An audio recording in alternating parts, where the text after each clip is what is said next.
Hello everyone, you're welcome back to my channel. This is Jowins Fashion Ville.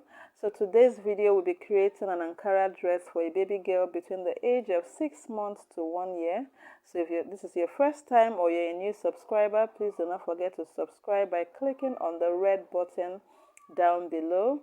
And then for existing subscribers, thank you so much. I really appreciate you guys. So on the table, I have my pattern on ground that I drafted, and I'll be dropping the link in the description box so you can go ahead and check that out, okay? And then the materials I'll be using for this tutorial is a light fusible interface, a cotton lining, and an Ankara fabric. So I'll simply go ahead to use my pattern to cut out this material, this piece of fabric, which is a light estee, the cotton lining, and the Ankara fabric. So we'll get started, okay?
Okay, so after using the pattern paper to cut out this piece of fabric, I simply went ahead to attach the fusible interface to the main fabric with a hot press.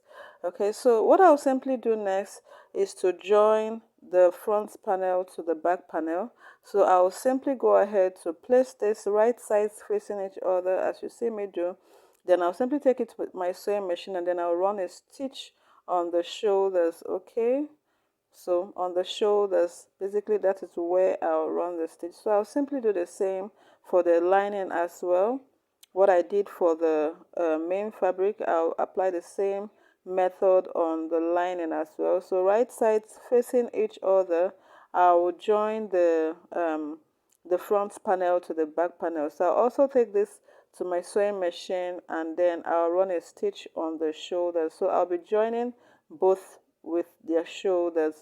Okay, so afterwards, the next thing I'll simply do is to place the lining piece on the main fabric after joining the shoulders, right sides facing each other. Okay, so I'll run a stitch on the neckline and the armhole. Please, I said place it on each other, right sides facing each other. Then I'll simply run a stitch on the neckline and then the armhole as well. Okay. Okay, so after closing up the neckline and the armhole, I simply went ahead to notch the neckline. So I'm using my scissors to notch the neckline. Afterwards, I'll go ahead to notch the armhole. The reason for this is so that it could relax very well. So the next thing I'll do is to turn the fabric inside out. So I'll do this off camera to save time and then I'll give it a good press. Okay. Okay, so afterwards I went ahead to cut out a belt for this dress because I knew I needed a belt for it. So I simply went ahead to place my fabric on fold, and then as you can see it's on fold, and then I'll place it on another fold as well. So in other words, I'm creating like 4 layers.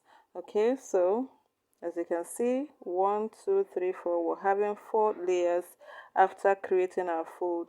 So the next thing I did after this was to cut out the required measurement I needed for the belt. So you can take any measurement of your choice. So it's better to take note of the length and the width.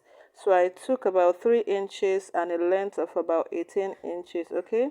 So I placed 1 inch seam allowance for the belt. So towards the end, I created a slant, okay? So that's the design I want. You can decide to keep it straight or you can create a slant. So I went ahead to cut it, and then I'll be running a stitch to close up the raw edges. So afterwards, I turned it inside out and then I gave it a hot press. Okay, so the next thing I'll do next is to flip the back panel on the front panel. So right sides facing each other. Then I'll simply turn out the lining to meet with the front lining. So it's more like lining to lining, main fabric to main fabric. Then I'll ensure that the center points match with each other, and then I'll grip it with a pin. So the next thing I did is to sandwich the belt in between the front panel and the back panel. Then I'll hold it firm with a pin, and then I'll run a stitch from the lining down to the main fabric. Okay, so I'll do that on both sides. Okay, then I'll show us what we have.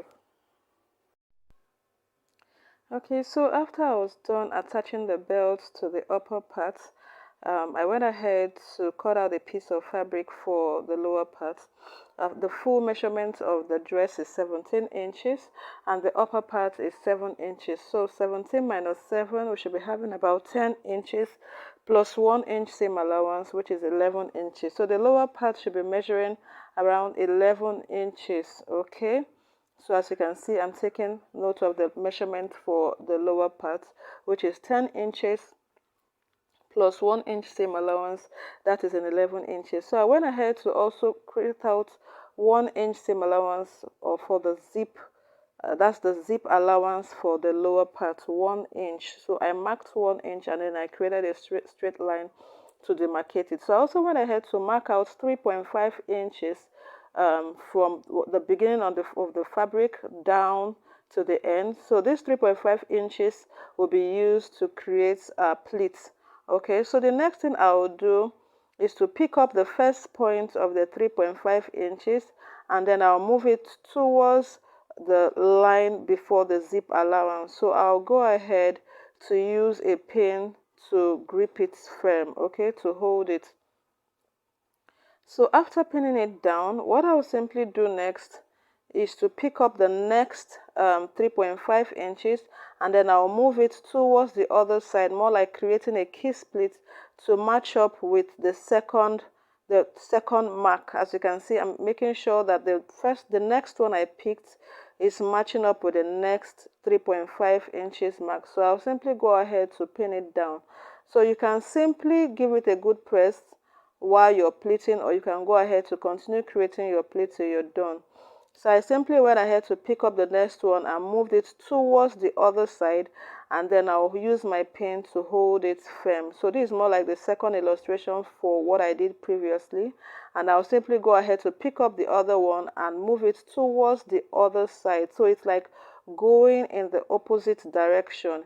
You pick up a pleat and then you move it towards the other side, and then the other one goes towards the other side. So you continue this till you get to the end of the fabric. So while doing this, it's best for you to take the measurement so that you stop at the required measurement of your waist circumference. Okay, so the third illustration, again, I'm picking up the next mark and I'm moving it towards the other direction. So it's more like creating a key split on your fabric. So I'm holding it down with a pin. I'll pick up the other mark and then I'll move it to meet with the next 3.5 mark. So it's more like a 3.5 inch interval between one plate to the other one. So I'll go ahead to pin it down as well. So afterwards, I'll give this a good press, and then I'll cover the raw edges with a double fold at the end, towards the end.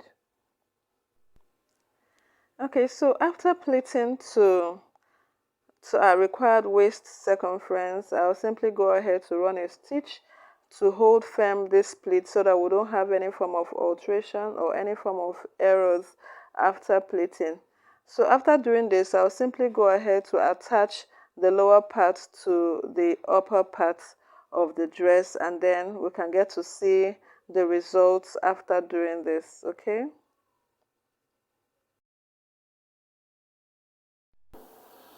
Okay guys, so this is the finishing of our dress. See, looking so nice and beautiful, and the pleats neatly ironed. So we have finally succeeded in joining the lower parts to the upper parts, and then this is the inner part of this dress. I'll simply go ahead to cover the raw edges, and then we're done. Okay, so guys, this is it. So please, I need your encouragement, I need your support. I really need to keep this going, and I can't do it without your subscription. So please don't forget to hit on that red subscribe button. See you guys in my next video. Bye.